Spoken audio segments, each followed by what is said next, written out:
GNTV releasing live the Hotspot, Edgar Akampa, on the 7th of July 2023. Good morning.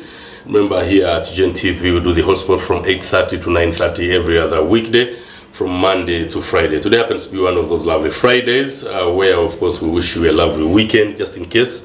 But for now, this very hour, we are dedicated to talk sense. We are dedicated to talk maturity. We are dedicated to talk politics and everything rotating around it. This is our country. This is where we are. And this is a country we want to see fresh, new, developing, and more to that. Now, in the studio today, like I actually told you, I have Ambassador Edith Ssempala. Ambassador Edith Ssempala is the National Coordinator of the Women's League at the Alliance for National Transformation Party, commonly known as the ANT. Some actually call it ANT. Remember, she's formerly a diplomat, and to be more specific, she was actually serving as an ambassador for 22 years, representing Uganda.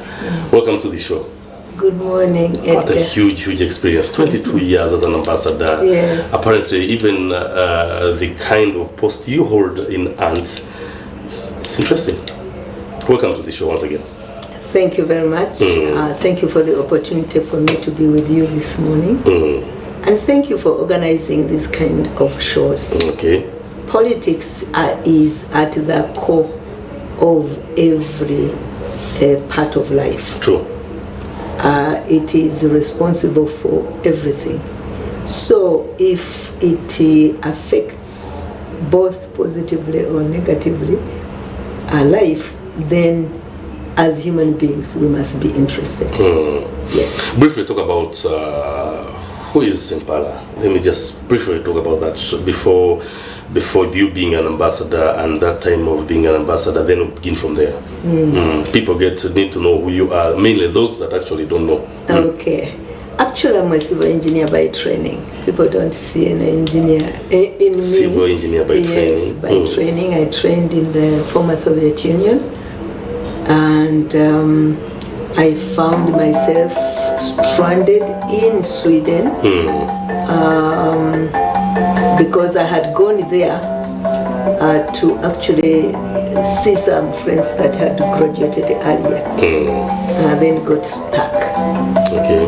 Because I called my brother who was then working with the telecoms in Kampala, excited that I was that Idi Amin had gone. In my thinking at that time, Idi Amin was the problem. And once he has... In your thinking at that time? Yes. So I said I was very excited. I was coming home and he just told me, don't come. So that is why I say I was stranded in Sweden.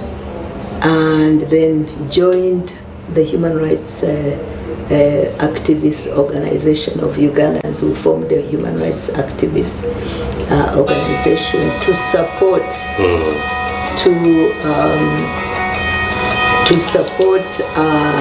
Uganda. We used even to collect money and give it to Red Cross to see how they could, support. That was during Obote too. Okay. I mean, it was very hard listening to the atrocities that were taking place. People disappearing. Okay.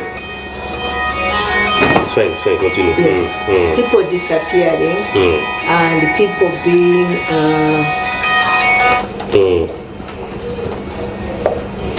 so it was very difficult, and we wanted also to contribute. You continue. We wanted to contribute and we didn't know how to do it. Okay. So we collected money, we talked about it.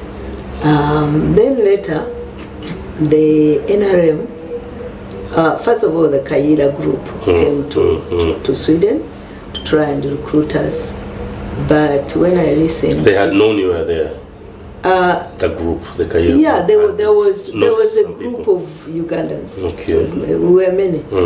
We were many, and but personally, I didn't really see any much difference. Now I was trying to be much more cautious because although I was a civil engineer, I had a political mind, I think. So I didn't join them. I didn't join the group. Some Ugandans did. When NRM came, they convinced me and others that the struggle was about fundamental change. It was NRA then, not yet NRM. No, it was NRM. It was NRM. External branch. Oh, it was the Kategayas, the Chikaires, the Amama Mbabazi, and Rugunda, and so forth. So they really convinced us that they were serious about the issues and explained themselves challenges, to you. Yes, the challenges that Uganda was going through were about, leaders who didn't care about the people, violations of human rights, dictatorship, and so forth. So we joined. And for me, I joined because I thought I was a young mother at that time with the 2 little girls, and I thought that even if Sweden is a very good country, and even if they could succeed in Sweden, I thought as a mother I would have failed them if I did not work to secure a home they could call home. Of course, you don't determine exactly where your children end up, but at least their home would be secure. That was my mindset. That is what motivated me. And I became extremely active. I actually became NRM chairman, Stockholm branch chair. And I was extremely active. I became quasi the diplomat for NRM because obviously the embassy in Copenhagen was representing the regime. So when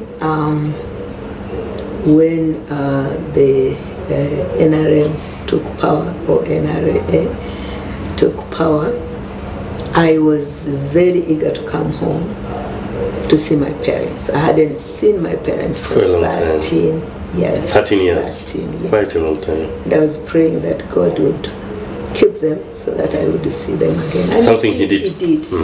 And indeed he did. So when I came, actually, that is when I learned that I had been appointed ambassador back to the Nordic countries. At this time, of course, in Copenhagen, based in Copenhagen, because that is where the embassy is. Okay. In my thinking, I was like, I really never, I didn't scheme, I didn't desire, I didn't even pray. Even that time, I wasn't really a very praying person. But with a background of, born-again parents, I knew how to pray. In fact, I think it is my parents, I think, that prayed me through to even still be alive. So I went back, very enthusiastic. I started calling myself an engineer of relationships. Because, I wasn't going to be working as an engineer. I was now a diplomat. And I was very, very active explaining our, the 10-point program, explaining where we're coming from, where we were at the moment, and where we were going. True. And I told people that, because there are some who would be like, so how can we be sure that you're not going to be the same? I remember in Norway, someone asked you. Someone, not only someone, people did. The chair of the Foreign Relations Committee of the Norwegian Parliament, after explaining, she said, Obote was here and we spoke the same language, so really I cannot believe you. But she gave me a listening ear, and I told her that what I had said was history.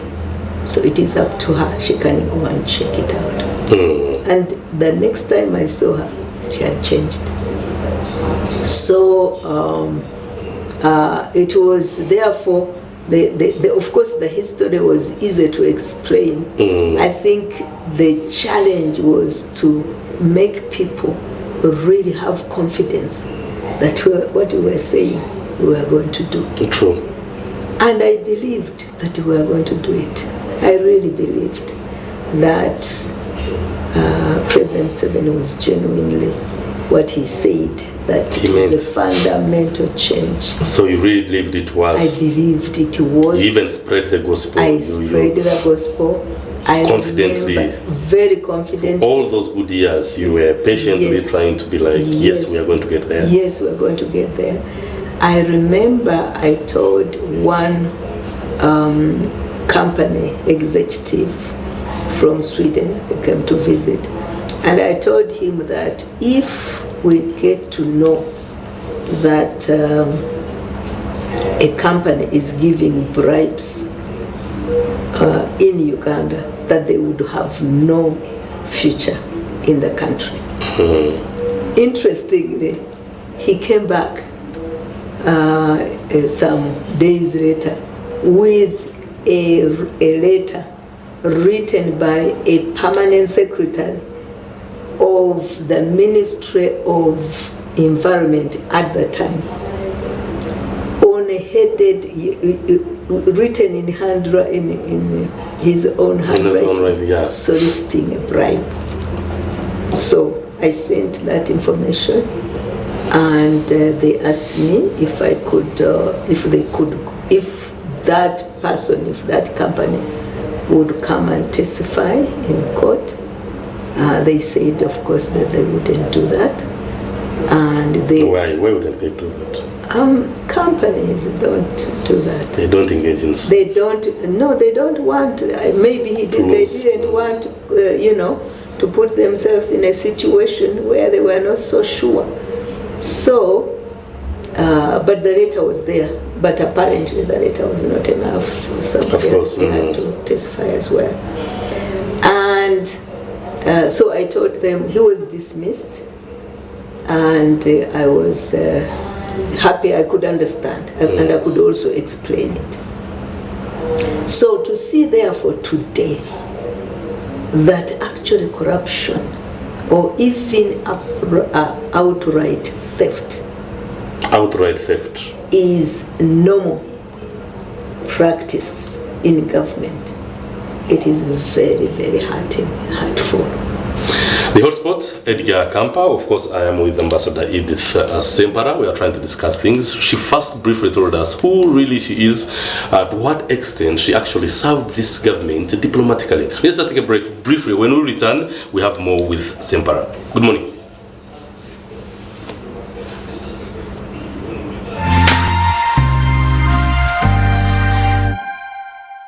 This is GNTV, releasing life.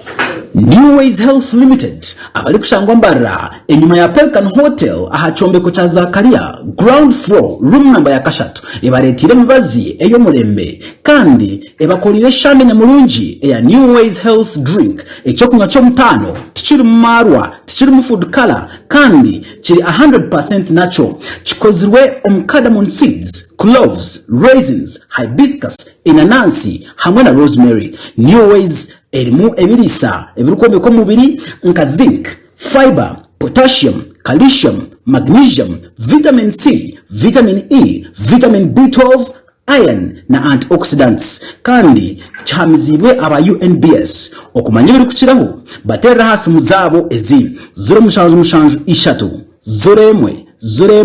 abirnina ningashi 0 abirnina.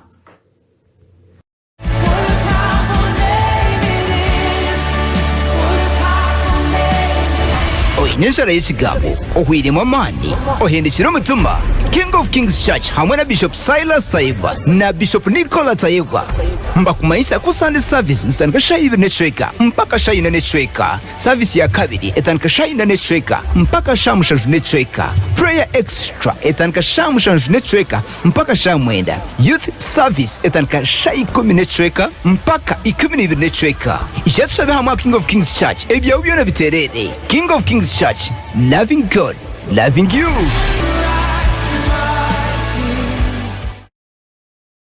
When you talk about our motherland Uganda, the Pearl of Africa, you cannot fail to smile because of the smile that fills the faces of the citizens. Our nice good weather and nature that sustains us all, that enables us all to continue each in their own way because we are all different even according to each individual's work.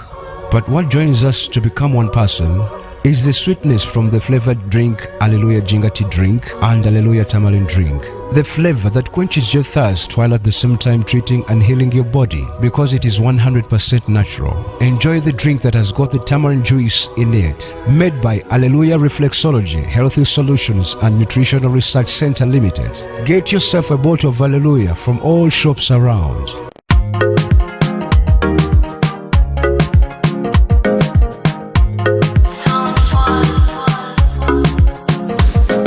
Stani ya namba bajili yawo Yesu ya wamba mwana wawo Amajini bikoliko byaji wawo Kastani kasambe kabeka Ramba stani ya namba bajili yawo Yesu ya wamba mwana wawo Amajini bikoliko byaji wawo Kastani kasambe kabeka. You got me from the street, now you've set me free. You got me from the curb. Kubadilisha dunia si masukuwe. Kubadilisha dunia si masukuwe. Bakweto Banyata Kajirita. Kajirita? Mushaw. Bakweto? Kajirita. Amazina gawe? Wilberforce. Reba mu kamera ya GNTV. Basa yenda kwagara. Boda boda cyamaze mbwira cyo muri bwizwera. Nasemya ka 25. This one him Sultan. Omukwano gwenina tegumala. Songa tegagala zibyenina. Bana international, bana internationali, bana criminali, bana musumali. No wosoma wogenda nebipapula byote bagala ebipapula bya masomero. Bagala ebipapula bino bya Bank of Uganda. Gonza Freddy, the operations manager wa Jobline Western Uganda. Take a chin trip. On GNTV.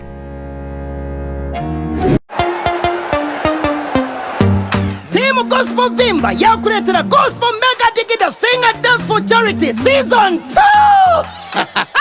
Ebirabire musajwe kwa munana.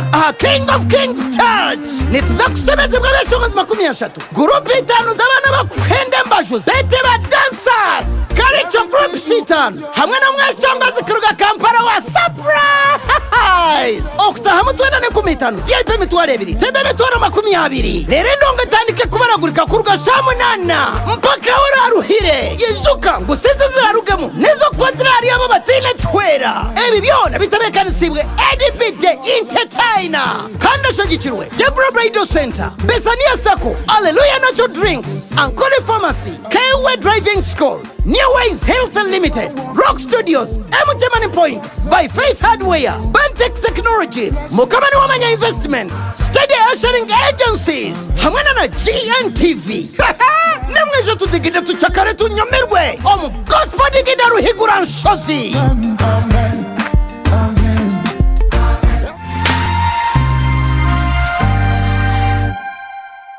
This is GNTV, releasing life.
Releasing Life, Edgar Akampa, Ambassador Edith Ssempala, we're of course trying to discuss now.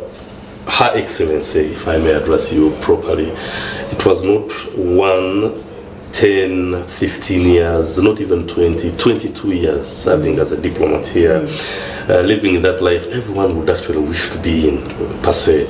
You decide to be like, no, enough is enough, and I think I'm not ready to continue. And for that matter, I'm even ready to join the struggle, if I may say, because you're now in the struggle. I'm ready to see change. What exactly, when did you get to decide that? And at the same time, do you still have that thing in mind of what would happen next after me deciding the way I did? First and foremost, being a diplomat was not my idea. I joined the struggle for a better future for my country. So it is not like I chose and worked very hard to enter diplomacy. I didn't even... It's something you didn't even have no, I didn't have a heart for it. I didn't have a heart for it. It was something that came along. The heart I had was in order to contribute to the country.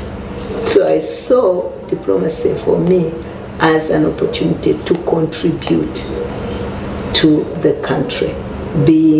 In fact, because I admired Sweden very much, I wanted Uganda to become like Sweden, in the sense, that they are a very democratic country, observing human rights, protecting human rights, social justice. I believe in social justice. I believe that all human beings are created they must have a bottom line. I don't mind how many millionaires or billionaires you have, but there must be a bottom line for every citizen. And that is what was happening in Sweden. So they had a good economy, they had good politics that I admired. And that is what I wanted to be in Uganda as well. And I thought it could happen. Why not? Because it was not really rocket science. So, therefore, even all during my time as a diplomat, I was working very, very hard to make that contribution.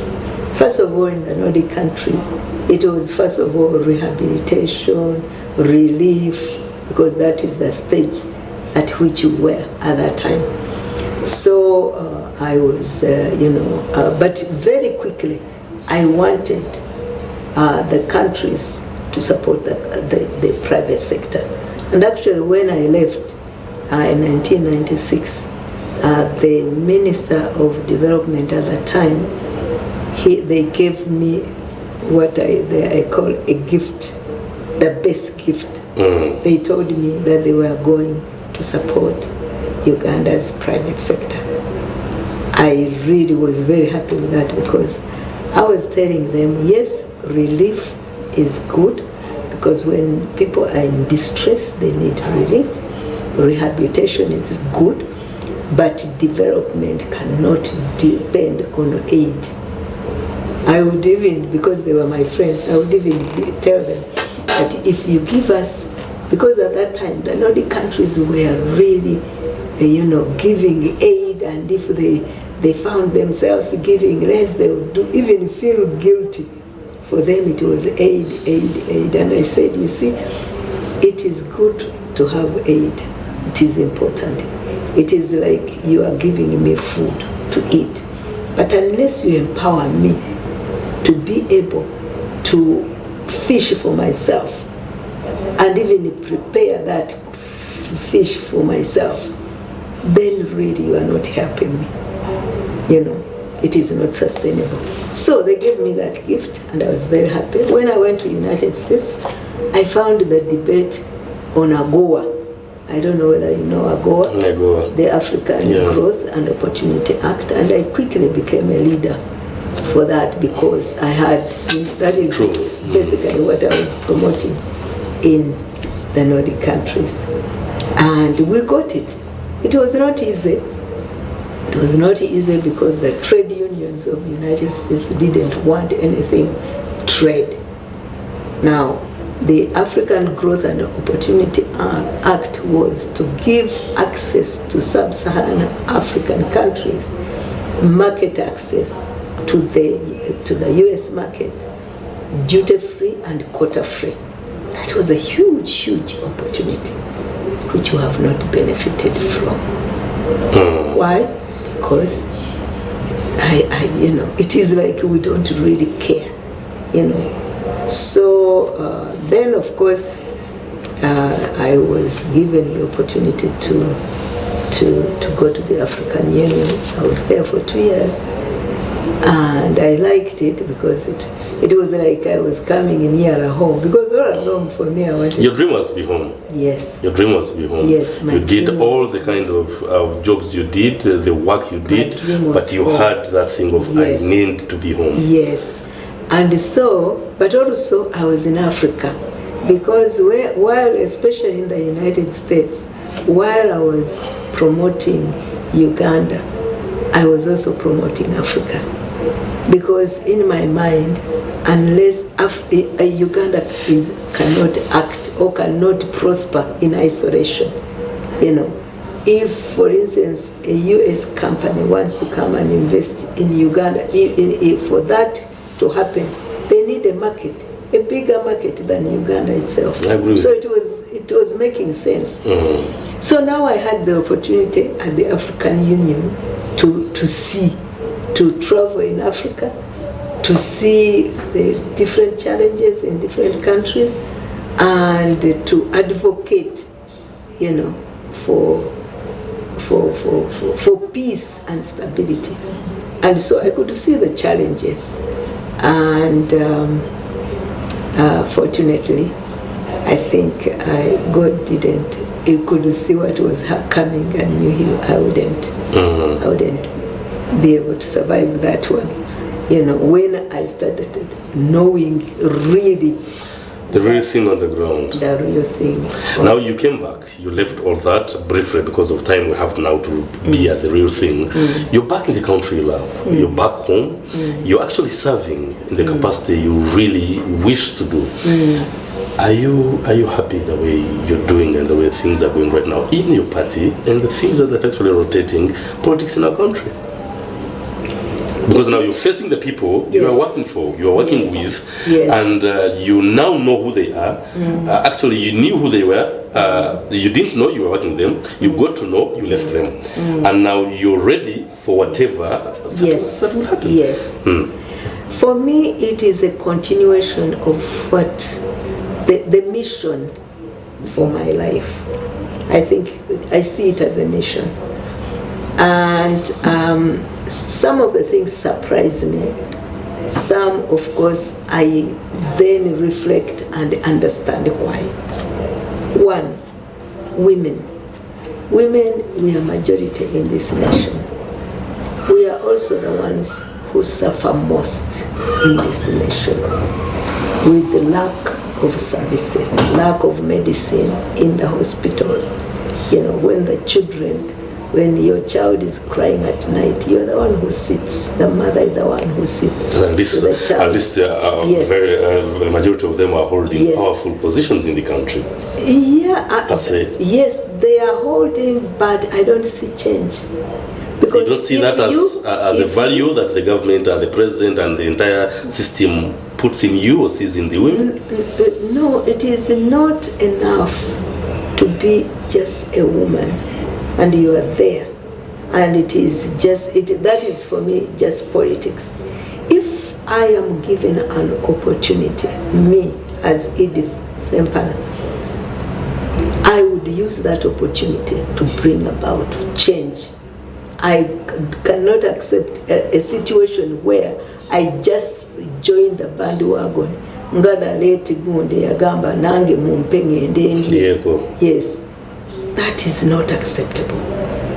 I mean, and you have a feeling that's what most people now believe in. They're like, this is my turn. Yes. This is my time to enjoy. Yes, this is my opportunity to amass as much as I want, as if anybody will go leave this earth with anything. And I think that's why even some people would be like, Edgar, why would that lady really leave that comfortable job and comfort zone and just begin rolling in the mud? Because the way the way you said, people have this feeling of, if I'm comfortable, if I'm happy the way I am, well, what else? What matters? But I believe that we're not created just to amass things, because those things are temporary and after all. Yes. I think my mission for you, or the purpose why we were created, is to create impact for other people. So I'm a mother. So if I have not created an environment where my children, my grandchildren, and for me, when I talk about my children, being a mother, I see myself as a mother of a whole generation of children, and a whole generation of grandchildren, and so forth and so on. So if I don't live something that will impact their lives positively, what will I have lived for, really? And I have also seen that it is possible with all the countries that I've worked in, traveled to.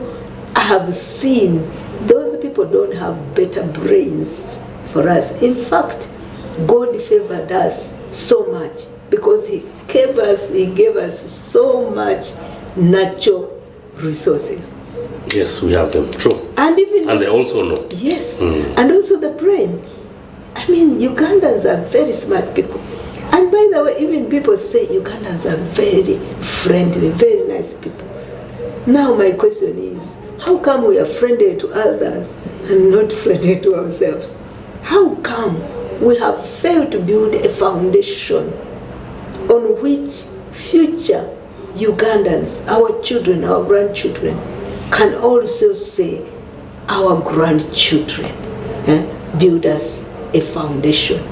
Of course, every generation has to add its own, has a contribution to make. But, the way we are just in a cycle of destruction, self as a nation, self-destruction. We have never had peaceful change. Why not? Don't we see Tanzania? Isn't Tanzania stable? Isn't it now, in the hands of a woman? Yes. But for me, it is not just a question that it is even in the hand of a woman, and I'm very happy that the president of Tanzania is a woman, because that inspires young girls and young women and young women. But what she's doing is remarkable too, because now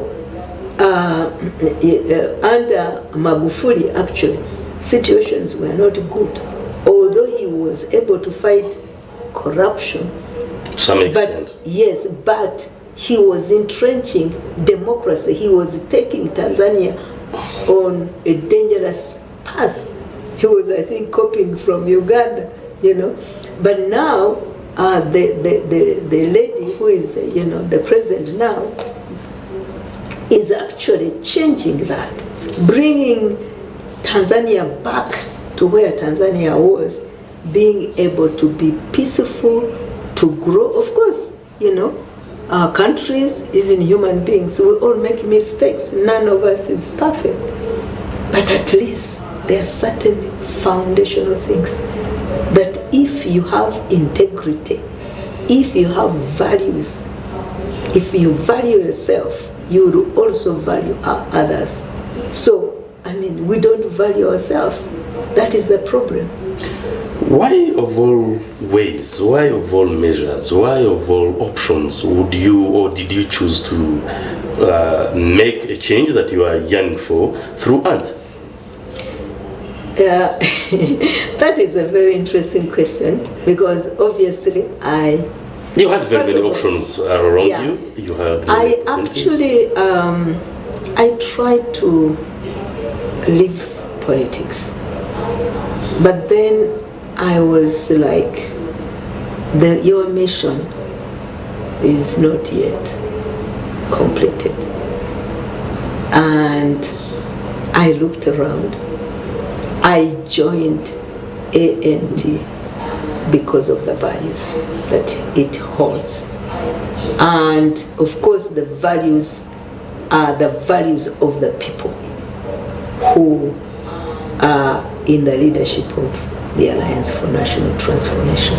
Take one, General Moto is somebody who, I mean, we refer him as a country as a soldier who handles things diplomatically. You being a diplomat, you followed him in that race. You looked at him in that category, because that's actually how we see him. That's how the public sees him. If you didn't know, we look at General Mundu as a calm person, intelligent at the same time, understanding. And if you looked at his manifesto, like some of us who did, I must admit, even those that are actually watching right now, he had, if I per se, the best manifesto that you would actually get to understand. Would it be the reason as to why being calm? Because the rest believe in, if you want to probably tackle this government, tackle this regime, you have to come with defiance, you have to come hands-on, you have to be everywhere, you have to show people that you gang up, which is not the case with that. So first of all, it is not even the manifesto, because a manifesto can be manufactured. That's true. Interesting.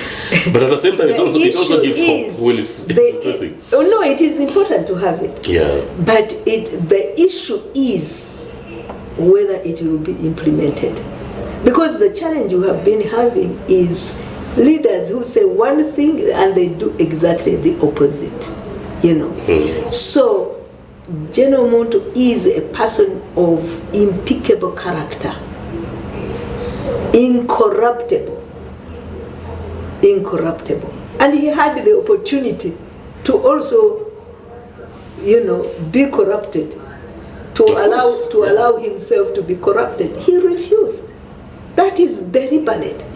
And therefore I believe if we had an opportunity to have a leader of a head of state with that impeccable character, as a nation, we would be able, it is not an end in itself. A good leader is not an end in itself. But that leader will help us build a foundation. Because you see, you can't give what you don't have. If you're corrupt, you are going to give corruption. You're going to pay a lip service. You're going to ignore it. You're going to massage it, you're going to encourage it, you're going to promote it actually. Knowingly or unknowingly. You because that's what's on your mind. Yes. But if you believe that, you know, corruption is bad, which it is like a cancer that is now consuming our nation, then you work tirelessly. You do not promote people who are corrupt, who have even admitted that they are corrupt. Yes, because there is a minister who admitted, you know, and now she is comfortably a minister. So, and you think those are things that General Monto would not allow? Never. He would never allow that. So, but of course, the biggest challenge that we have, because of having such leaders with such a mindset, you know, corruption has become almost a culture. That is extremely dangerous. So you find people, or if somebody is corrupt and is arrested, you see delegations of religious leaders and others going to plead for their person. What do you mean your person? Your person should be a person that has a heart like you know? True. Not just a person that was born in your location, you know? So, therefore you find that it has been a culture.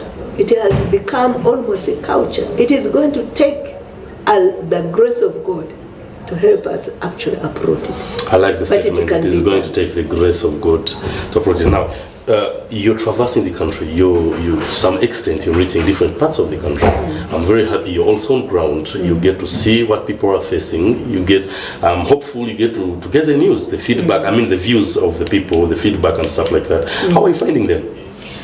The people that have actually been to. Yes, we find that people have lost hope. Really? Yes, that things can become better. They also, some of them don't understand that they are the change they want to see.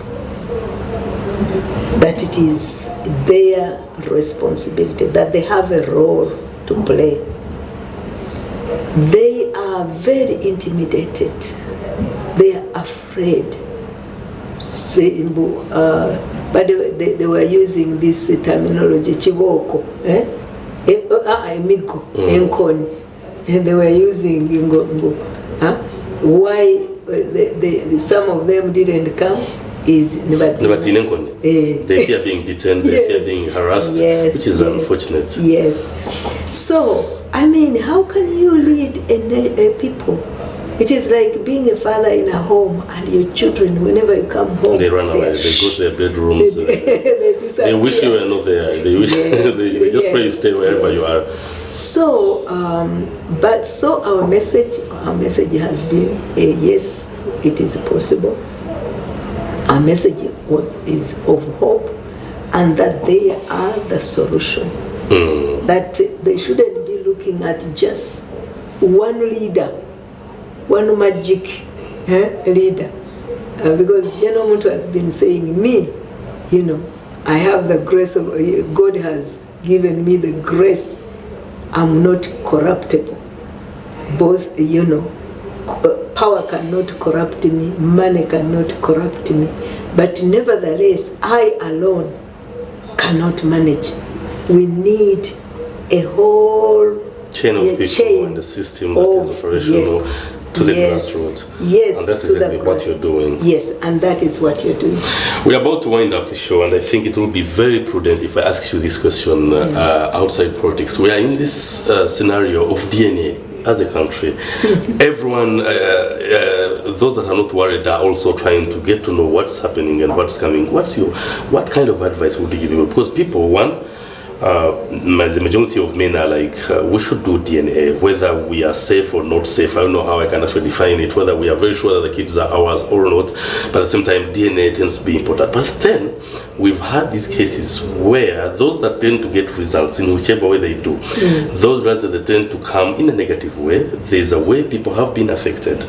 And what can you advise? What kind of advice? One, the government. How should it go about this thing? Because I saw the minister, Bariomosi, saying they even want to have specific centers where the thing will be taken, the DNA and stuff like that, in order to avoid what they call corruption and fake results. As a country, we always have that thing of, this has come up, we have to be very careful, something else might come up. So, but at the same time, the parents are there. This thing is, wherever we go, wherever we have a chat, whenever we meet people, they tend to ask us some of these as journalists and be like, what's your take on DNA? In case you just host someone, please ask him or her, what's her take? What kind of advice would you, give the people? First of all, what is the root cause of this? I think for me, it is a reflection of the breakdown of society, of the family. And that is very, very sad. But there is, relationships are based on trust. True. So it is therefore a reflection that, there's no trust. You are living together, husband and wife, but you don't trust each other, And therefore, and of course, this is very, very challenging, especially to women, because that DNA is really, nobody is saying the mother is not the mother. Yeah. It is the doubt is on the father.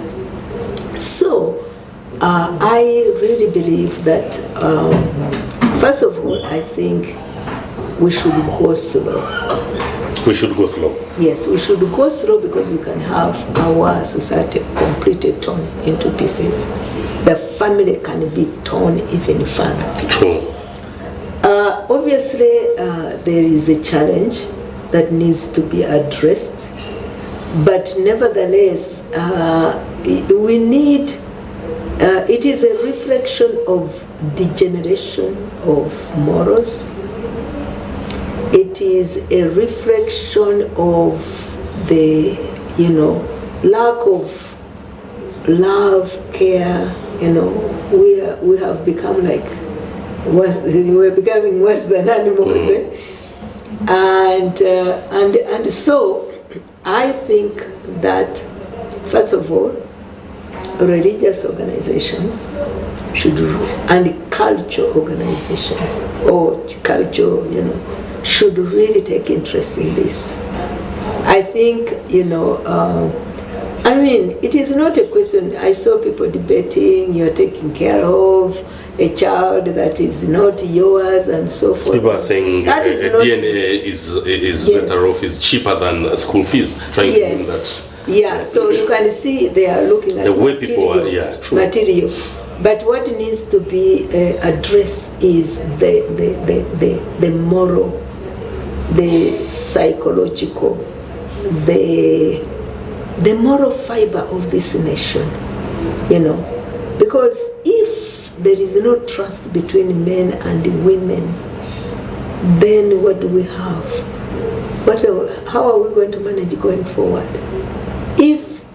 And it is not only that, the cheating is not only in marriage, it is in business, it is in every sector. We really need God's mercy. And faithfulness is everywhere. Yes, we need God's mercy. And therefore, yes, people need to have confidence that whatever a child is yours. But, people, we all take care of children who are not ours. We love children who are some even adopt them. Yes, people, yes. And when you adopt a child, it becomes yours. It is not by blood, but, that is your child. If that is the attitude we have, this issue wouldn't be a bigger issue. So the big issue is we revise our morals. Lack of trust. That we don't have trust between each other as human beings. Thank you very much, Ambassador. One word or two for the people that are actually watching right now as we wind up. First and foremost, thank you, Edgar. Thank you, GNTV. Thank you, all of you who are watching. The struggle continues. As human beings, we have to continue the struggle. We shouldn't give up. We know that we are overcomers. For those who have faith in God, we are overcomers and we shall overcome. So I would like to encourage, especially women, really to be interested in politics. Fear is not from God. It is from the devil. In fact, the Bible says we have not been given the spirit of fear. We have been given love, power and a sound mind. So you cannot do anything when you are polarized or paralyzed by fear. And fear, intimidation is deliberate to cause fear.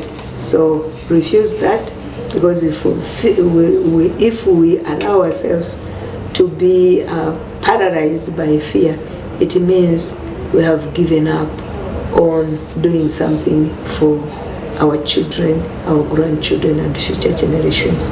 Uganda is a beautiful country, very well endowed. That is why we were called the Pearl of Africa.